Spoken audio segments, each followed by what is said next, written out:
nih sama Coach Iyam. Nah, mungkin teman-teman ada yang udah tahu, ada yang belum ya.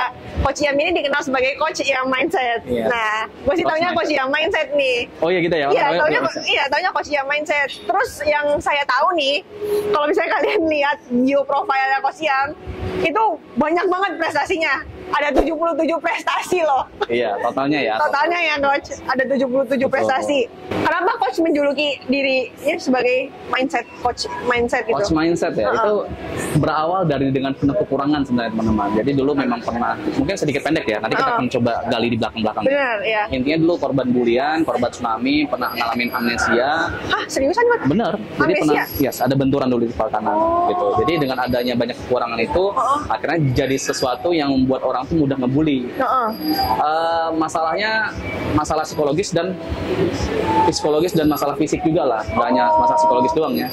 Akhirnya berprogres, pengen merubah, pengen diakuin. Awalnya sih kita nggak perlu diakuin ya, tapi pengen dianggap aja lah sebagai manusia gitu bahasanya, sebagai orang yang punya ada peran di dalam kehidupan sosial. Akhirnya coba berprogres, akhirnya dengan adanya tanda-tanda untuk gimana caranya buat diri kita tuh ada fungsi, dan akhirnya berprogres seperti sekarang gitu. Ngomongnya udah gak bingung tadi ya. Tapi intinya menjadi seseorang yang punya manfaat untuk bahkan diri sendiri. Oh, keren.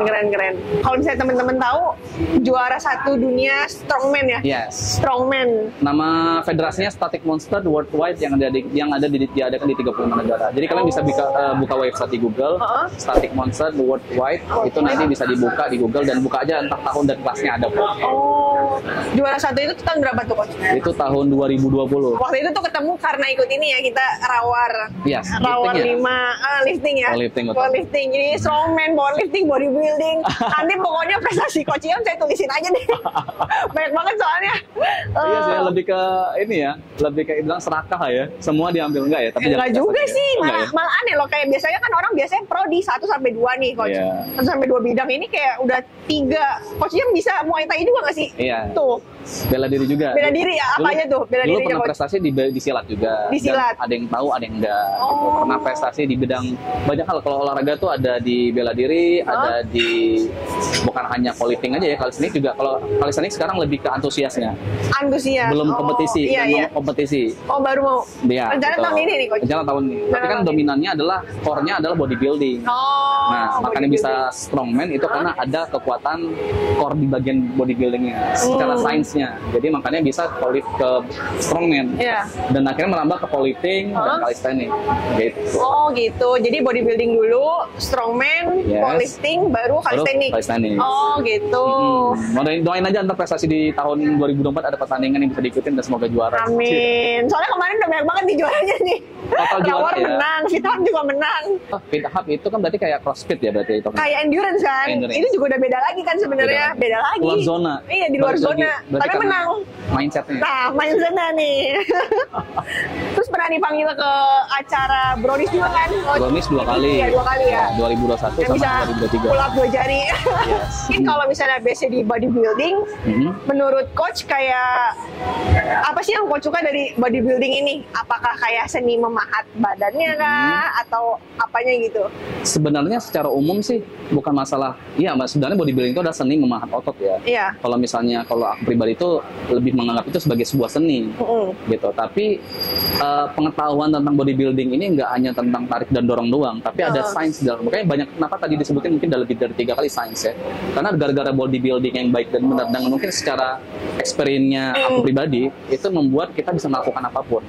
Contoh, kalau kita latihan yang baik dan benar, hak dan kewajiban, tariknya itu misalnya kita pengen dapat otot bicep misalnya bagus, gimana cara eksekusinya itu dengan ototnya aja.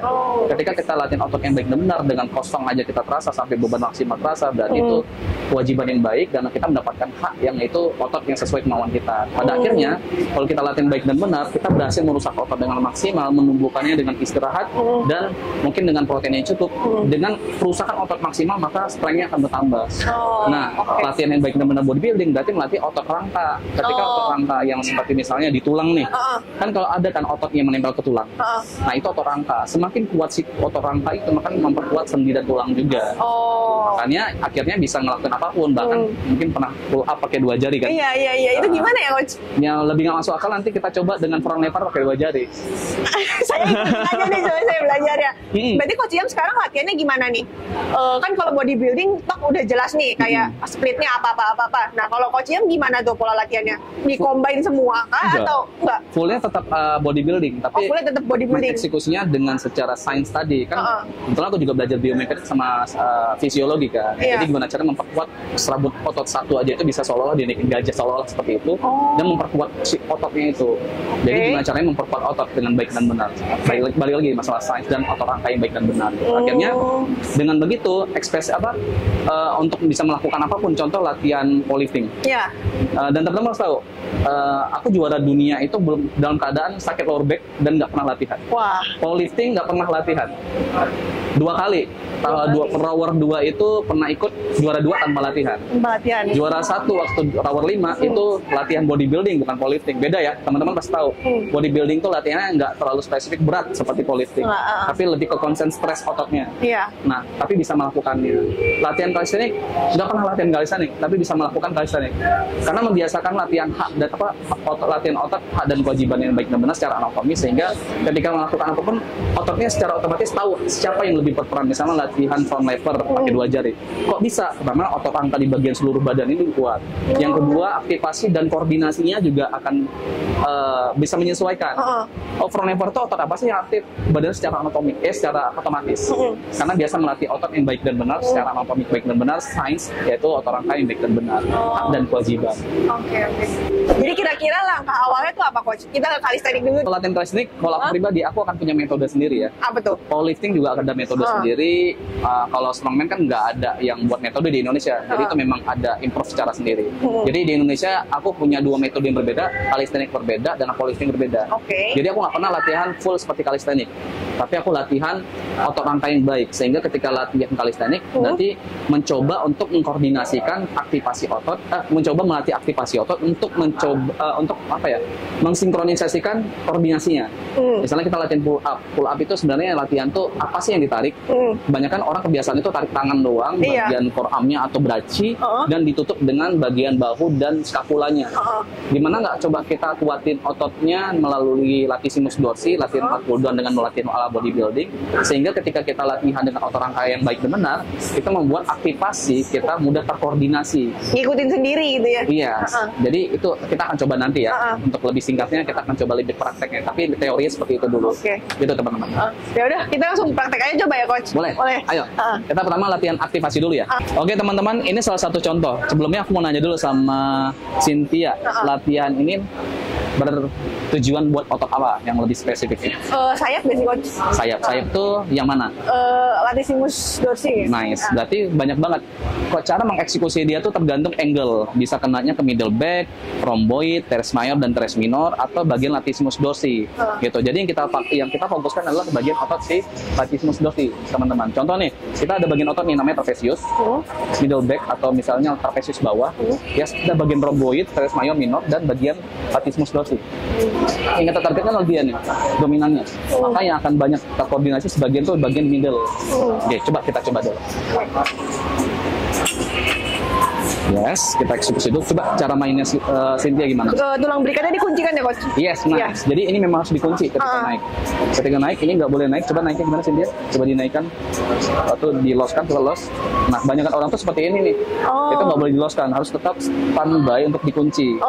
Yes, jadi biar ada skapulanya berdiam di pada tempatnya. Jadi yang main hanya full bagian si latissimus dorsi. Coba sampai tarik. Sini ya? Yes, betul. Nah, gimana caranya waktu tarik tuh hanya yang narik tuh bagian latissimus dorsi, bukan bagian tangan. Tangan itu hanya sebagai media memegang alat untuk memperdalam tekanan. Coba deh lagi. Yes. Gimana caranya yang narik dia, bukan tangan? Nice. Tahan. Yes, betul. Jadi ototnya yang menarik, bukan tangannya. Tapi otot si bagian latissimus. Tekan lagi pakai otot. Buang nafas. Tekan. Yes. Tangannya lemas, tapi boleh menggenggam kuat. Hanya bagian forearmnya nggak boleh ada rasa, atau bagian bicepnya 0. Secara koordinasi memang mereka bekerja, tapi optimalkan rasa di bagian dia. Full. Yes. Tarik nafas, naik. Tarik, buang nafas dari mulut. 0. Perfect. Nah, terus. Tenang. Iya. Sekali lagi agak sedikit mundur waktu turun. Yes. Terus and 3, tahan 1. Yes, kosongin tangannya, lebih banyak ke bagian legs-nya. Yes, last. Okay, one more. And tahan 1, 2, 3. Oke, cukup. Kalau bener tiap reps Bener. ini banget sih, berasa banget. Betul. Berasa banget. Ini salah satu contoh bagian latissimus dorsi teman-teman, latihan back. Jadi kadang-kadang orang kalau ketika latihan ala bodybuilding atau misalnya untuk bagian bodybuilding lah ya bahasanya. Orang banyak bilang apa sih bodybuilding ya? Bodybuilding ya. Umumnya ya. Kalau di gym-gym itu ya. Jadi banyak orang cuma tahunya tarik dan dorong. Misalnya latihan bagian lat ludam misalnya atau otot apa back. Back yang mana? Yang ini yang mana? Harus tahu. Jadi kita harus belajar ada 5 hal: nafas, teknik, neuromuskular atau otot-otot. Setelah itu ritme dan tempo. Jadi gimana cara kita mengeksekusi itu dengan rumus yang 5 ini. Jadi gimana caranya? Pertama nafas. Gimana buang dan tariknya. Terus tekniknya gimana waktu positif dan negatifnya. Terus neuromuskular antara otak ke ototnya. Atau orang bilang muscle connection ya. Main muscle connection ya. Sama aja ya. Terus ritme gimana caranya ketika kita rasa sakit, pegel dan kita tetap ritmenya tetap sama. Bener, itu yang udah susah. Memang ada positif dan negatif ketika tempo yang terakhir. Tapi ketika kita eksekusi gimana dengan ritme itu, otak tetap aktif. Nggak sampai waktu negatif, dia 0. Waktu positif baru ada positif. Belum tentu juga waktu tarik otot yang nekan. Cuma narik doang. Yang kena bicep sama forearm. Jadi otot harus dibuat tetap stres. Tarik otot, kunci, tekan. Nggak loss. Dan waktu naik jangan sampai dia 0. Tapi negatif yang tetap masih ada aktifnya. Gitu. Oke. Dan bicep forearmnya nggak boleh kena. Contoh sama seperti main bench press. Bench press kan biasa orang kenanya kebanyakan tricep. Iya, tricep. Ya, kalau ala powerlifting biasa hanya mereka melatih ada beberapa hal, latihan strength dan momentum eksekusinya. Dan ada trik gimana caranya kuda-kuda badannya melengkung. Arching ya bahasanya ya. Tapi kalau bodybuilding gimana caranya nggak ada sentuhan-sentuhan bagian teknik kuda-kudanya. Standby aja, posisi badan sedikit dibusungkan dan yang dorong adalah dada. Gimana caranya koordinasi si tricep kosong. Gimana caranya ya? Pasti kena juga sih. Tapi gimana caranya hanya otot dada. Contoh ya, dorong pakai tangan, nggak ada reaksi, tapi begitu pakai dada dorong. Beda ya. Beda sekali. Beda. Contohnya seperti itu. Otot rangka itu yang membuat hak dan kewajiban ketika kita melakukan sesuatu, koordinasinya akan secara otomatis. Gitu. Itu yang bisa kita lakukan, yang pada akhirnya bisa melakukan apapun. Nah, tadi kan udah belajar bodybuilding sedikit tuh ya, coach. Latihan di bagian back. Jadi kita harus latihan back supaya bisa ngelakuin salah satunya adalah aktivasi. Aktivasinya. Nah, sekarang kita mau ajarin nih. Kemarin ada yang nanya juga tuh, coach, kayak gimana sih cara belajar pull up? Iya. Jadi kalau awalnya boleh, yuk kita udah di tempat pull up. Jadi salah satunya adalah gimana caranya ya harus ada tempat pull up yang pertama, gitu kan. Yang kedua memang harus ada keterbiasaan. Latihan tuh ada 2 untuk bisa pull up itu ada 2. Jadi salah satunya adalah latihan otot dengan latihan keterbiasaan. Latihan keterbiasaan gimana caranya kita membiasakan badan bisa menarik dan turun. Yang selanjutnya adalah latihan aktivasi untuk memaksimalkan otot apa yang aktif sehingga ketika kita lakukan pull up lakukannya baik dan benar. Turunnya nggak boleh sampai kosong banget, sampai kosong harus aktif. Tapi tergantung goal ya. Kalau misalnya kompetisi calisthenics biasanya harus 0 memang. Sampai full banget ya. Ya, tapi kalau bodybuilding kan gimana caranya? Naiknya turunnya nggak boleh sampai full juga, walaupun nggak 0. Tapi tetap dengan kondisi yang sedikit ada menggantung. Makanya negatifnya nggak boleh sampai betul-betul 0. Jadi betul-betul tarik. Waktu naiknya harus betul-betul setengah aja, rasakan otot sayapnya ketarik. Jadi beda-beda. Seperti itu. Yang pertama dilakukan adalah kebanyakan orang melakukan itu tidak melakukan aktivasi. Jadi Cynthia pernah pull up nggak? Pernah. Cynthia dulu deh. Coba ya. Cynthia dulu. Jadi kalau saya biasanya seperti apa? Gini. Yes. Turun lagi. Yes. Gitu, coach. Oke, betul. Nah, itu yang biasanya pada umumnya dilakukan pada orang-orang bodybuilding ya, itu sedikit semi bodybuilding sih. Memang waktu naiknya dirasain, turunnya dirasain. Tapi kalau misalnya calisthenics ibarat kayak powerlifting, ketika dorong ya jangan ada rasa stres di dada, atau squat jangan ada rasa stres di dada, karena biasa one rep max ya. Nggak reps lah ya. 1 reps maksimal gitu beratnya, tapi nggak repsnya maksimal ya. Tapi beratnya ya, gitu ya, maksimal beratnya misalnya di powerlifting. Jadi gimana caranya nggak ada stres. Sama kayak misalnya calisthenics. Kalau misalnya kita pull up biasa sama calisthenics berbeda, karena kebutuhannya berbeda. Dan kebanyakan orang yang dilakukan orang tuh banyaknya nggak dilakukan dengan posisi badan netral. Jadi banyak orang gitu. Gitu ya, maksudnya ada seperti waktu naik tuh badannya kakinya agak maju sedikit gitu. Oh ya, jadi kayak ngebantuin gitu lah. Iya. Kalau calisthenics yang saya tahu ya, karena saya masih antusias sebelum ikut tanding. Jadi yang saya tahu badannya tuh harus posisinya ini kosong. Kosong. Mereka seperti itu. Dan begitu naik harus seperti ini. Nah, waduh. Ya, jadi ada beberapa otot yang digunakan biasanya awalnya biasa pakai bagian braci, forearm, sama bagian waktu ending di bagian bahu belakang dan scapula. Itu yang saya lihat gitu. Tapi kalau yang saya lakukan balik lagi, saya punya metode sendiri. Jadi saya hanya pakai metodenya saya dan ini mungkin caranya saya ya, teman-teman. Jadi jangan dibilang itu sesuatu calisthenics yang udah seperti pada harusnya, enggak, karena saya masih antusias dan masih dengan cara saya sendiri. Metode saya sendiri. Jadi gini, yang saya lakukan adalah ketika latihan ala bodybuilding, badannya posisinya lurus, begitu naik badannya sedikit diacingkan dan buang napas. Tahan, rasakan ototnya yang tertekan, silatis muscle waktu turun, tengah aja, tetap aktif, badannya nggak boleh sampai bahunya melebihi si bagian porosnya, seperti ini misalnya, walaupun sah. Jadi harus gitu ya? Yes, stay, dan buang nafas. Nafas, dan buang, seperti itu.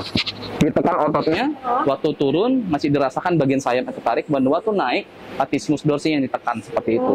Kalau misalnya nih coach pemula kayak dia benar-benar belum bisa naik gitu, nah itu ngapain? Kayak biasanya kan orang kayak ya udahlah ngayun-ngayun dulu gitu. Salah satunya ya latihan grip aja dulu. Latihan grip dulu. Yes, tahan beberapa detik. 1, 2, 3, 4, 5 sampai beberapa detik. Diprogres aja nanti, diprogramkan berapa detiknya. Bisa digunakan selanjutnya dengan cara misalnya mau coba naik, bisa pakai dengan elastis band. Oh iya. Yes, bisa pakai itu. Mulainya bisa mungkin dengan alat itu, dengan yang paling berat, nanti bantunya akan banyak kan. Gitu. Atau bisa juga mulai dari atas misalnya. Misalnya kita mulai dari up. Oh iya. Yes, terus turun pelan-pelan. Jadi pakai lompatan dulu gitu ya. Gitu. Jadi banyak metodenya ya sebenarnya. Jadi bisa kayak pelan-pelan. Seperti itu. Sebenarnya metodenya banyak dan ada beberapa program biasa. Kalau calisthenics ada program khusus gitu. Makanya saya bilang saya ada metode sendiri.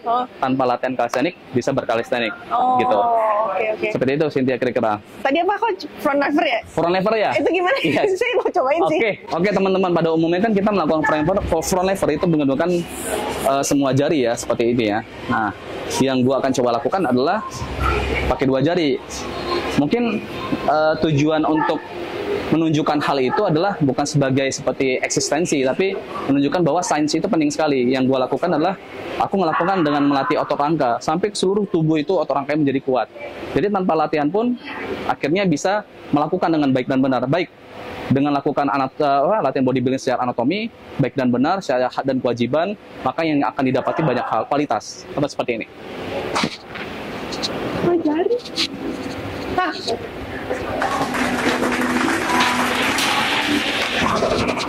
Seperti itu. Itu gimana caranya?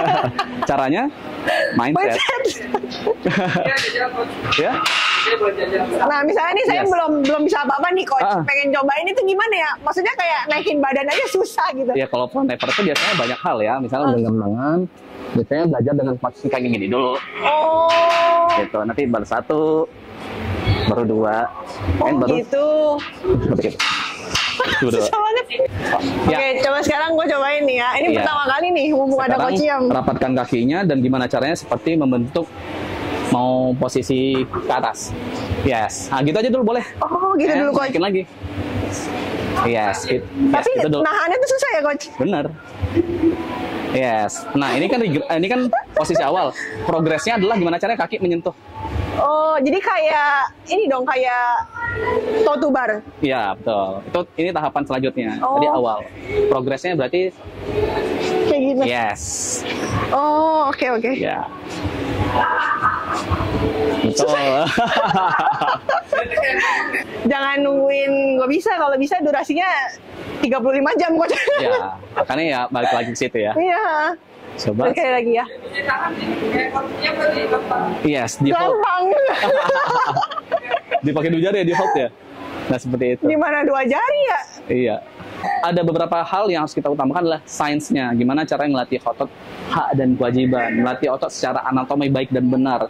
Hak dan kewajiban itu maksudnya apa, teman-teman? Misalnya latihan latissimus dorsi, back misalnya. Jadi yang ditarik itu ya latissimus dorsi. Yang anggap ya bicep ya. Bicep itu misalnya nih, kelihatannya cara melihat otot berkualitas adalah spesifik dan definisinya rapi, baik dan benar. Contoh kita lihat ya. Gede Ini banget. bicepnya ada short head, long head, dan tricep dalam. Nah, cara melatih bicep itu contohnya begini. Kita gimana caranya merasakan otot bicep tanpa ada beban. Contoh, misalnya tangan dulu deh. Ngerasain nggak sakitnya? Kalau nggak ngerasain sakit, tambah beban 2 kilo atau 1 kilo. Bisa nggak ngerasain? Nggak bisa nambah beban. Nah, kekeliruan yang orang lakukan adalah menambah beban karena merasa tidak ada rasa dengan angkatan yang ringan. Gitu. Padahal kalau misalnya kita mau dapat kualitas yang baik, gimana caranya beban yang paling ringan dirasakan? Ketika kita mau nambah beban, maka beban yang paling besar itu akan kualitas. Tapi kalau beban ringan aja nggak terasa, nambahnya karena nggak terasa, karena kalau ringan berarti yang kita latihan beban berat itu nggak akan ada kualitas. Itu yang membuat otot rangka tidak terlatih dengan baik dan benar. Bener sih, bener. Gitu, teman-teman. Jadi gimana caranya mengangkat beban? Tujuannya memperdalam tekanan. Menambah beban, memperdalam tekanan. Tanpa beban bisa nggak ada tekanan? Gitu. Latihan latissimus dorsi tanpa ada latihan bisa kayak kita rasain ototnya. Tekan. Bisa ya? Iya, bisa. Yes. Kalau bisa, berarti ketika kita melatih dan menarik beban si latissimus dorsi, misalnya lat pull down, berarti bisa rasakan. Gitu. Oh, sama mau tanya coach, kayak misalnya nih, coach Yam kalau bodybuilding itu pola latihannya gimana? Splitnya gitu? Banyak ya. Banyak. Biasanya kalau kita mau prepare tanding itu ada beberapa hal yang kita harus lalui. Pertama ada pola, definisi, detail. Balik lagi ini metodenya. Iya, Aku metode pribadi coach ya. Yam. Gitu. Kalau setiap orang punya metodenya. Biasa pola, definisi, detail. Pola itu biasa latihan untuk kayak misalnya jahit baju. Bentuknya yang digaris dulu. Ya kan? Sudah dapat bentuk garis misalnya di kain panjang baru dipotong. Itu cara buat baju gitu ya. Iya. Kita coba analoginya seperti membuat baju. Mau jahit baju. Garis dulu kainnya. Setelah itu dipotong, ya kan? Jadi kalau pola itu seperti itu, pola dulu, bentuk polanya, digaris dulu, dipotong, masuk ke definisi, masuk definisi dijahit dulu, membentuk baju, detailnya, kancing, kerah, kantong dan sebagainya. Baju juga seperti, badan juga seperti itu teman-teman. Jadi bentuk lu definisinya, misalnya hak dan kewajiban, otot dada ya dada, bahu ya bahu, tangan ya tangan. Jadi yang dorong tuh nggak ada unsur lainnya, dada nggak boleh kena terlalu banyak di tricep, banyaknya di dadanya, misalnya seperti itu ya. Dan masuk ke definisi, pola sudah, masuk ke definisi, baru ke sedikit shape-nya. Oh ini bahu belakang mainnya begini spesifiknya, oh ini bahu samping begini, oh ini bahu belakang begini. Chest itu ada bagian atas, tengah, bawah, bagian paha juga gitu, ada sartorius, ada quadriceps, ada bagian banyak hal ya, glutes lain sebagainya, hamstring lain sebagainya gitu. Baru masuk ke detail, detail itu berarti sudah masuk ke prepare mau dekat tanding misalnya. Misalnya kalau misalnya spesifik itu pola, definisi, biasa orang bulking dulu. Ini kalau program atlet ya. Terus baru masuk ke detail itu bisa sekitar 1 atau 2 bulan bertanding, masuknya ke superset. Pola latihannya kebanyakan pola itu di piramid. Di piramid. Ya piramid itu berarti dari ringan ke berat. Masuk dari spesifik kedua itu biasanya kalau aku pribadi itu biasa ke definisi itu sudah ada dropsetan. Dropsetan. Ya. Kalau misalnya detail biasa banyaknya ke bagian superset gitu. Tapi ada di mana akan digabung ini. Ada di mana misalnya kadang-kadang piramid ada dropsetnya. Dropset ada bagian si supersetnya seperti itu. Salah satunya seperti itu teman-teman. Nah, kalau misalnya belajar kalistenik nih, kan kalau misalnya bodybuilding kita bisa setiap hari tuh, karena otot yang dilatih beda. Tapi kalau misalnya kalistenik itu gimana tuh coach latihannya? Apakah kayak saya pengen bisa pull up tiap hari gitu, nyobain pull up? Atau enggak ya? Enggak. Itu makanya kalau kita bilang, kalau ini pribadi ya, balik ke pertanyaan ke untuk aku ya. Iya, betul. Kalau misalnya orang lakukan adalah melatih keterbiasaan. Kalau aku, orang biasa latihan pull up, yaitu melatih keterbiasaan. Kalau aku melatih kemampuan. Kemampuannya itu dengan cara latihan spesifik otot. Gitu. Jadi tanpa pernah latihan, kalau ditanya pernah nggak latihan? Nggak pernah khusus. Bahkan nggak pernah pull up. Kecuali mau tanding bodybuilding mungkin untuk pemanasannya, Pull up. baru ntar pull down, baru ntar ada dumbbell row misalnya sebagainya. Misalnya ada deadlift dan sebagainya seperti itu. Tapi kalau untuk latihan setiap hari lain sebagainya nggak pernah. Latihan perut nggak pernah, nggak pernah latihan perut juga sih ya. Paling latihan ala bodybuilding aja, misalnya bahu ya bahu, dada ya dada, gitu. sayap ya sayap, misalnya back ya, paha ya paha seperti itu. Jadi nggak pernah ada latihan spesifik. Juga misalnya contoh seperti ini, teman-teman pernah lihat ini ya, planche ya. Planche itu yang biasa kita kakinya tuh gitu. Coba praktekin boleh nggak? Boleh. Ayo. 3 jari.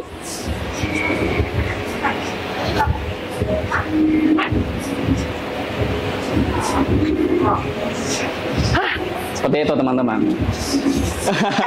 Itu dia yang ngeden coach juga. Nah, berarti kalau misalnya coach yang bisa kayak gitu, itu ada latihan spesifik atau enggak? Nggak pernah. Nggak pernah. Jadi latihan pull up nggak pernah, misalnya buat front lever nggak pernah, latihan muscle up nggak pernah, latihan planche nggak pernah, latihan powerlifting juga nggak pernah spesifik. Ini juga salah satunya seperti itu. Kalau saya yang nggak pernah latihan beneran nggak bisa itu. Itu dia latihan untuk rangka yang baik, seluruh tubuhnya maka akan dibalutin dengan sendi dan tulang yang kuat gitu. Karena ototnya udah kuat, seperti itu lebih kurang. Oke. Bahkan mukul palu itu ada tekniknya. Iya loh. Begitu mau dia jatuh tarik ke bawah, kedua tangan and jump. Yes. Jadi begitu dia membal, tangkap lagi ujungnya, ambil lagi. Gitu. Nah, seperti itu. Yes. Dia juga sama ya, tapi ada kayak gininya ya. Ada, karena kalau bagian itu biasa mereka ada tekan dikit biasa gitu. Tapi nggak seperti spesifiknya ala bodybuilding laki-laki. Seperti itu. Mau coba?